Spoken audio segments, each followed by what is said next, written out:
Tuve la oportunidad de estudiar en un instituto y en 2 seminarios, y en el último de ellos entré hasta los 36 años. Ya por supuesto casado y con 2 hijas, y después de 20 años de cristiano, sin embargo, era obvio y evidente que estaba inmaduro.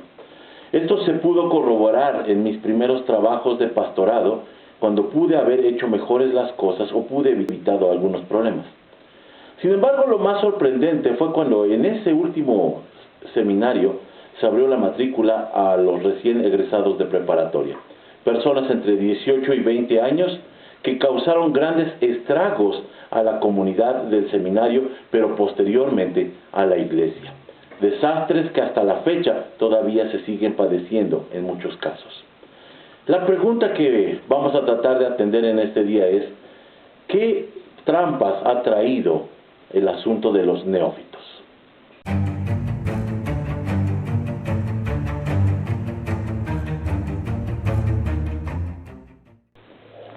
Lo primero que tendremos que analizar es si Dios tiene prisa para el Evangelio. Obviamente, cuando nosotros vemos Eclesiastés capítulo 3, decimos que no. El Señor dice que para todo hay un tiempo. Así que el pensamiento de la urgencia de predicar el Evangelio es más bien una meta humanista en lugar de una meta bíblica. El ejemplo de ello lo encontramos con Saulo de Tarso, posteriormente llamado Pablo, que cuando menos la palabra de Dios dice que 14 años tuvo que esperar para comenzar su ministerio entre los gentiles. Si pudiéramos hacer la cuenta, encontraríamos, según lo que él mismo dice en Gálatas capítulo 1, que estuvo 3 años en Arabia, 4 años en Tarso, en Hechos 9:30, y un tiempo indefinido en Antioquía, en Hechos 11:30, y en donde en Gálatas 2:1 dice que pasaron 14 años.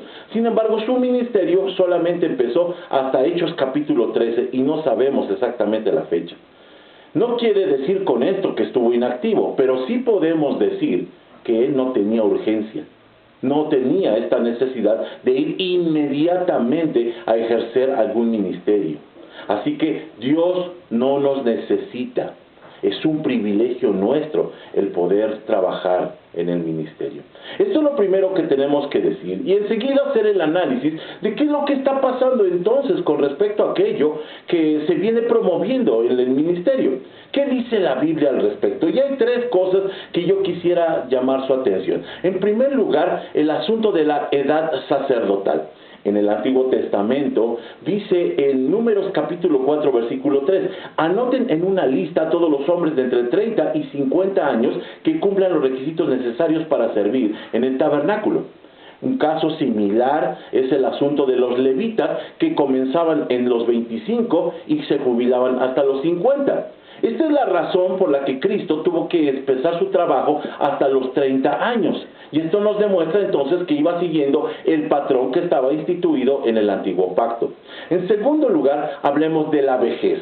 En el Antiguo Pacto también Moisés ya hacía el llamado a los ancianos de las tribus, y dice en Levítico 19:32: delante de las canas te levantarás y honrarás el rostro del anciano, y de tu Dios tendrás temor. Es decir, se buscaban a las personas con experiencia, con madurez.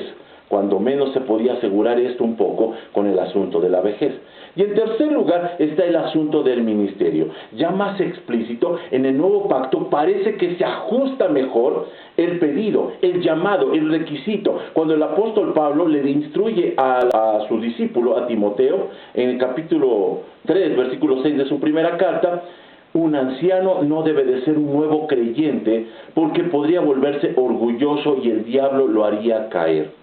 Según la versión Reina Valera 60, la palabra para nuevo creyente es neófito. Alguien sin experiencia, pero más que eso es alguien sin madurez. Y aquí entonces se conjuga lo que anteriormente habíamos dicho de la edad sacerdotal y de la vejez, como buscando de alguna manera el poder llevar la madurez adecuada para que entonces se eviten mayor problemas. Porque aquí tenemos que poner atención, no es cuestión de tiempo, sino de madurez. Muchos institutos y seminarios piden al menos 2 años de haber sido convertidos, de haber aceptado a Jesucristo, o 2 años de trabajo en la iglesia. Pero eso no es un indicativo de madurez. Podemos encontrar ancianos completamente inmaduros que no están capacitados, no son óptimos para emprender algún trabajo encargados de otros más. Así que tendrían que esperar, o cuando menos, el tiempo de la madurez. Aquí la pregunta es, ¿y cómo se conoce a un inmaduro? Según lo que dice el apóstol Pablo en 1 Corintios capítulo 3, dice: yo, hermanos, no pude dirigirme a ustedes como espirituales, sino como inmaduros, apenas niños en Cristo. Les di la leche porque no podían asimilar alimento sólido. No pueden todavía, pues aún son inmaduros. Mientras haya entre ustedes celos y contiendas, ¿no serán inmaduros? ¿Acaso no se están comportando según criterios meramente humanos? Mire, la manera como entonces el apóstol Pablo instruye que se conoce un inmaduro es aquel que simplemente está en contiendas. Ojo, no es celo espiritual, es inmadurez. Pelean, se enemistan, se enojan. Y es que entonces ahí es donde la soberbia enceguece y lleva a fallar. Posteriormente hablaremos en otro tema acerca de los lugares que son ocupados por ese tipo de personas y que están haciendo grandes daños a la iglesia, el principal daño. Así que a la pregunta de por qué está tan mal la iglesia, yo diría que antes de la mala doctrina, antes de la pésima enseñanza, antes del mal entendido del discipulado, están los neófitos, ocupando lugares que no deben de ocupar. Personas inmaduras espiritualmente que no se pueden hacer cargo de sí mismos, de su familia y mucho menos de una iglesia. Así que el mal que tenemos que remediar es evitar el apresuramiento a que lleguen personas en pro de un evangelio que se tiene que diseminar. Cuando nosotros vemos a los neófitos, son estas personas que se incomodan en las iglesias. Se incomodan en las iglesias y entonces prefieren salir y fundan su propia iglesia y se hacen pastores.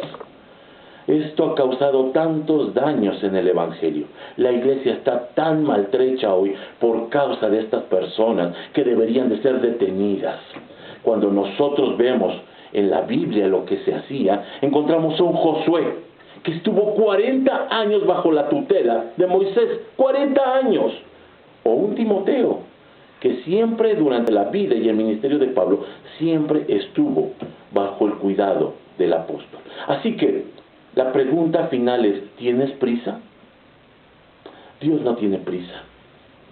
Dios tiene todo diseñado perfectamente para que se cumplan sus propósitos. No depende de nosotros.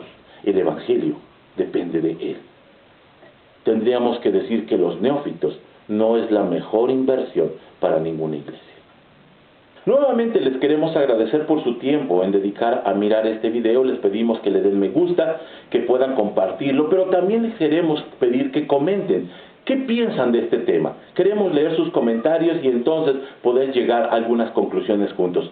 Les agradecemos mucho. Que Dios les bendiga.